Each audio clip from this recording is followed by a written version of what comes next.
أعوذ بالله السميع العليم من الشيطان الرجيم. بسم الله الرحمن الرحيم. حاميم والكتاب المبين إنا أنزلناه في ليلة مباركة إنا كنا منذرين فيها يفرق كل أمر حكيم أمرا من عندنا إنا كنا مرسلين رحمة من ربك إنه هو السميع العليم رب السماوات والأرض وما بينهما إن كنتم موقنين لا إله إلا هو يحيي ويميت ربكم ورب آبائكم الأولين بل هم في شك يلعبون فارتقب يوم تأتي السماء بدخان مبين يغشى الناس هذا عذاب أليم ربنا اكشف عنا العذاب إنا مؤمنون أنى لهم الذكرى وقد جاءهم رسول مبين ثم تولوا عنه وقالوا معلم مجنون إنا كاشف العذاب قليلا إنكم عائدون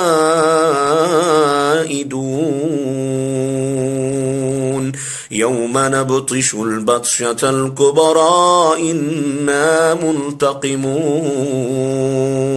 ولقد فتنا قبلهم قوم فرعون وجاءهم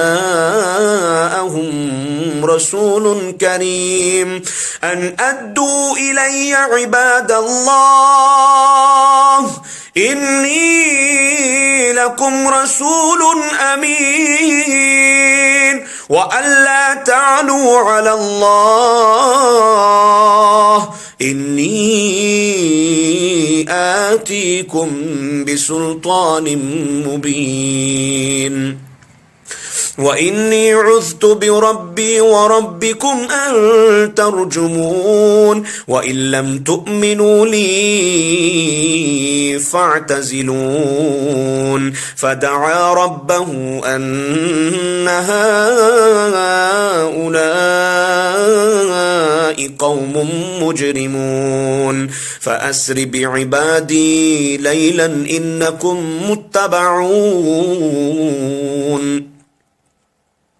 واترك البحر رهوا إنهم جند مغرقون كم تركوا من جنات وعيون وزروع ومقام كريم ونعمة كانوا فيها فاكهين كذلك وأورثناها قوما آخرين فما بكت عليهم السماء والأرض وما كانوا منظرين ولقد نجينا بني إسرائيل من العذاب المهين من فرعون إنه كان عاليا من المسرفين ولقد اخترناهم على علم على العالمين وآتيناهم من الآيات ما فيه بلاء مبين إن هؤلاء ليقولون إن هي إلا موتتنا الأولى وما نحن بمنشرين إن هي إلا موتتنا الأولى وما نحن بمنشرين فأتوا بآبائنا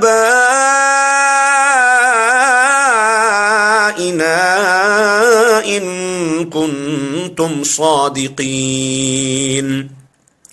أهم خير أم قوم تبع والذين من قبلهم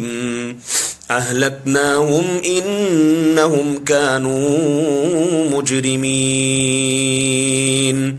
وما خلقنا السماوات والأرض وما بينهما لاعبين ما خلقناهما إلا بالحق ولكن أكثرهم لا يعلمون إن يوم الفصل ميقاتهم أجمعين يوم لا يغني مولا عن مولا شيئا ولا هم ينصرون إلا من رحم الله إنه هو العزيز الرحيم إن شجرة الزقوم طعام الأثيم كالمهل يغلي في البطون كغلج الحميم خذوه فاعتلوه إلى سواء الجحيم ثم صبوا فوق رأسه من عذاب الحميم ذق إنك أنت العزيز الكريم إن هذا ما كنتم به تمترون إن المتقين في مقام أمين في جنات النعيم في جنات وعيون يلبسون من سندس وإستبرق متقابلين كذلك وزوجناهم بحور عين يدعون فيها بكل فاكهة آمنين لا يذوقون فيها الموت إلا الموتة الأولى ووقاهم عذاب الجحيم فإن ذا فضلا من ربك ذلك هو الفوز العظيم فإنما يسرناه بلسانك لعلهم يتذكرون فارتقب إنهم مرتقبون